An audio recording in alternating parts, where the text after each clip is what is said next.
गजाननं भूतगणाधिसेवितम्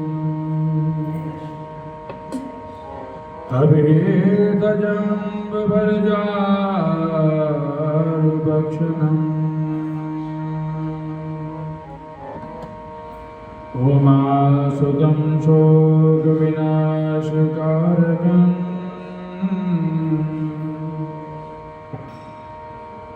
नमामि विघ्नेश्वरपादपङ्कजम्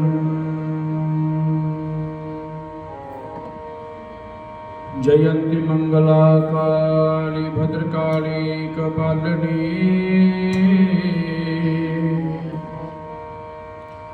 दुर्गा क्षमा शिवा धात्री स्वाहा स्वधा नमोस्तुते।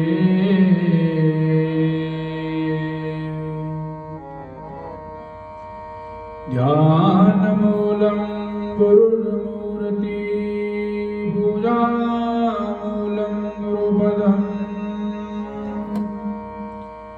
मन्त्रमूलं गुरुर्वाक्यम् मोक्षमूलं गुरुकृपा।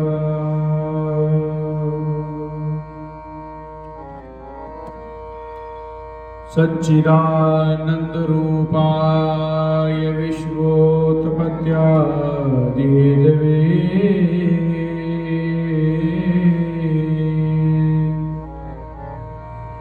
तापत्रविनाशाय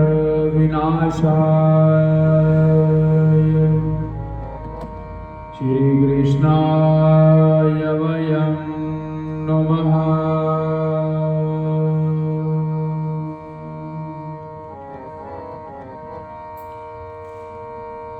नीलाम्बुजश्यामलकोमलाङ्गं सीतासमारोपितवामभागम्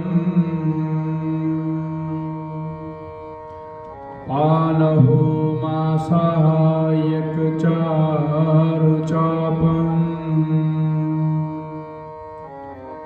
नमामि रामं रघुवंशनाथम्।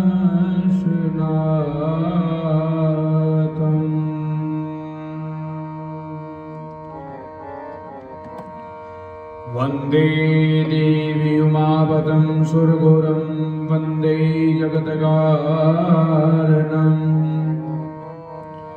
वन्दे वन्यकभूषणं मृगधरं वन्दे पशूनामपदम् वन्दे सूर्यशशाङ्कवहिननयनं वन्दे मुकुन्दप्रियम् वन्दे भक्तजनाश्रयं च वरदं वन्दे शिवं सुन्दरम्।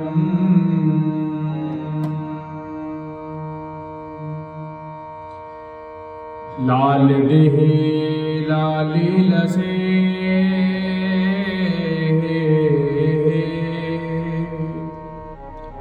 हर लाल लंगूर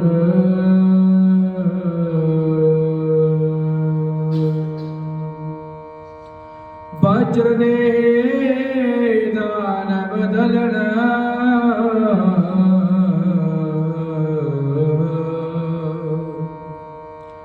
जय जय जय कपीसुर।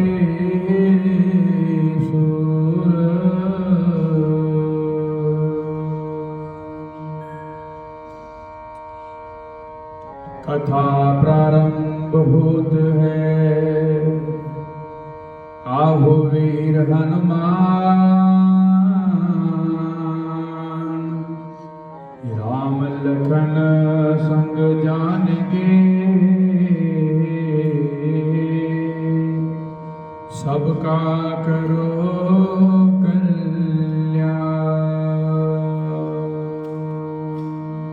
श्री सीताराम भगवान की जय हो। कार्तिक मास शुक्ल पक्ष आज की सप्तमी तिथि है, सूर्य षष्ठी, साथ में सूर्य सप्तमी का पर्व है। आज सूर्य षष्ठी जो छठ पूजा चल रही है, आज उसकी समाप्ति होगी। कल को गोपाष्टमी पर्व है। कल गोपाष्टमी पर्व धूमधाम से मनाया जाएगा। कार्तिक मास की कार्तिक महत्वपूर्ण कथा में आज 21वां अध्याय करते हैं।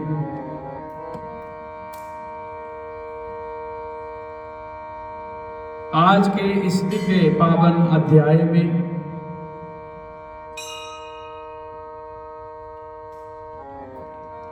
ब्रह्मादि देवताओं ने नतमस्तक होकर भगवान देवादि देव की बड़ी स्तुति की और कहा, हे प्रभु, आप प्रकृति से परे परब्रह्म और परमेश्वर हैं। आप निर्गुण निर्विकार सबके ईश्वर होकर भी अनेक प्रकार के कर्मों को करते हैं। हे शंकर जी, हम सब ब्रह्मा आदि सब देवता आपके दास हैं। हे देवेश, हे भोलेनाथ, आप प्रसन्न होकर हमारी रक्षा कीजिए। हे नाथ, हम आपकी प्रजा हैं तथा सदा आपकी शरण में विद्यमान हैं। राजा पृथु ने देव ऋषि नारद से कहा कि जब इस प्रकार ब्रह्मादि देवता भगवान देव और मुनियों ने भगवान देवादि देव की अनेक प्रकार की स्तुति की और उनके चरण कमलों का ध्यान किया, तब उसे सुन देवताओं को वर देकर भगवान शिव वहीं पर अंतर ध्यान हो गए और पश्चात भगवान शिव का जश गाते हुए सब देवता प्रसन्न होकर अपने अपने स्थान को चले गए। महेशाख्यान से जलंधर का जे युद्ध चरित्र बड़ा पुण्यप्रद और सब पापों का नाश करने वाला है। ये सब सुखदायक और महेश को भी आनंददायक होता है। जो इन दोनों आख्यानों को पढ़ेगा और सुनेगा, वह सुखों को भोग कर अंत में अमर पद को पाएगा। जो उसको सुनता है। तो राजा पृथु ने कहा कि हे देव ऋषि, आप कृपा करके मेरे को ये बतलाएं कि वृंदा को मोहित करके विष्णु जी ने क्या किया और फिर वे कहां पर गए। जब देवता स्तुति करके मौन हो गए तो भगवान शंकर ने प्रसन्न होकर देवताओं से कहा कि हे ब्रह्मा, आज देवताओं, जलंधर तो मेरा ही अंश था, मैंने उसे तुम्हारे लिए नहीं मारा, ये मेरी संसार की लीला थी। फिर भी आप लोग सत्य कहिए कि इससे आप सुखी हुए या नहीं हुए। तभी ब्रह्मा आदि देवताओं ने एक क्षेत्र जो आंखें उनके नेत्र हर्ष से खुले हो गए, उन्होंने भगवान के देवादि देव को प्रणाम किया और विष्णु जी का सब वृत्तांत कह सुनाया। जो उन्होंने बड़े मेहनत से प्रयत्न से वृंदा को मोहित किया था तथा वे अग्नि में प्रवेश करके परम गति को प्राप्त हुए। देवताओं ने यह भी कहा कि तभी से वृंदा की सुंदरता पर मोहित हुए विष्णु जी उसकी चिता में राख लपेटे हुए इधर उधर हुए ही घूमते रहते हैं। अतः आप उन्हें समझाएं, क्योंकि ये प्राकृतिक चराचर आपके ही वश में है, अधीन में है। देवताओं से ये सब सुनकर शंकर जी ने उन्हें अपनी दुस्तर माया समझाई और कहा कि ये सारा जग तो उसी के अधीन है और उसी से मोहित विष्णु जी भी काम के वश में हो गए हैं। परंतु महादेवी उमा त्रिदेवी की जननी सबसे परे वह मूल प्रकृति परम मनोहर वही गिरजा भी कहलाती है। विष्णु जी का मोह दूर करने के लिए आप सब उनकी शरण में जाइए। यदि आप वह प्रसन्न हो जाएंगी तो आपका सब काम हो जाएगा। देवाधिदेव ने सभी देवताओं को देवी के पास भेजा। शंकर जी की आज्ञा से सब देवता मूल प्रकृति को प्रसन्न करने के लिए चले। उनके पास पहुंचकर उनकी बड़ी स्तुति की। तभी आकाशवाणी हुई कि हे देवताओं, मैं तीन प्रकार से, तीनों गुणों से एवं पृथक होकर स्थित होती हूं। सतगुण में गौरी, रजोगुण में ज्योति रूप हो तथा आप लोग मेरी रक्षा से यदि साधारण देवियों के पास जाओ तो वह तुम्हारे मनोरथों को पूरा अवश्य करेंगी। सभी के पास जाओ, तीनों गुण जब एक साथ होंगे।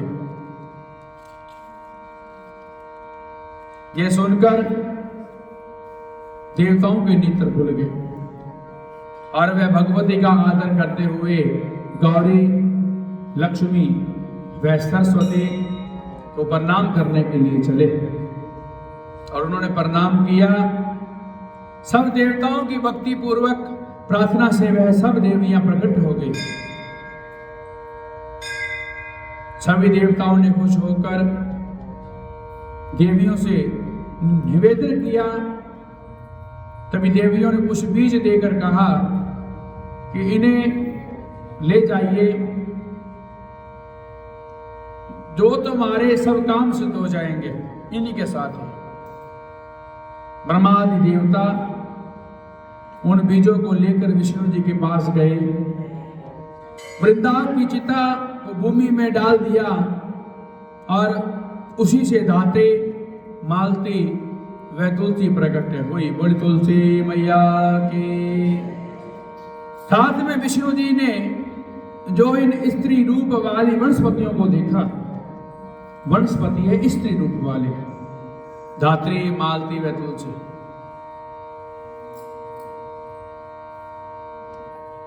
तो वह उठ बैठे और साथ ही काम असक्त चित्त से मोहित हो उनसे याचना करने लगे। धात्री व तुलसी ने उनसे प्रीति की। ठाकुर जी के संग, भगवान विष्णु जी के संग भाग के अपना प्रीति उत्पन्न की तो विष्णु जी सारा दुख भूलकर देवताओं को नमस्कार हो अपने लोक को चले गए। वह पूर्ववत सुखी होकर शंकर जी का स्मरण करने लगे। ये आख्यान भगवान शिव की भक्ति देने वाला होता है। भगवान देवादिदेव की जो भक्ति है वो इतनी सरल है, अगर हम उसको करें तो।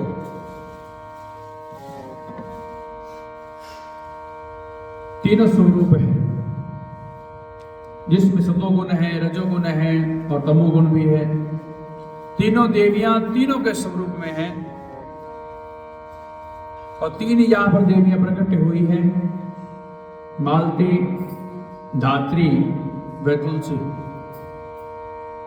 जिनके अंदर इनको कहते हैं वनस्पतियां, मूल भाव की वनस्पति है। ये कार्तिक मातम में की कथा का वर्णन था। दूसरे चरण में चलते हैं।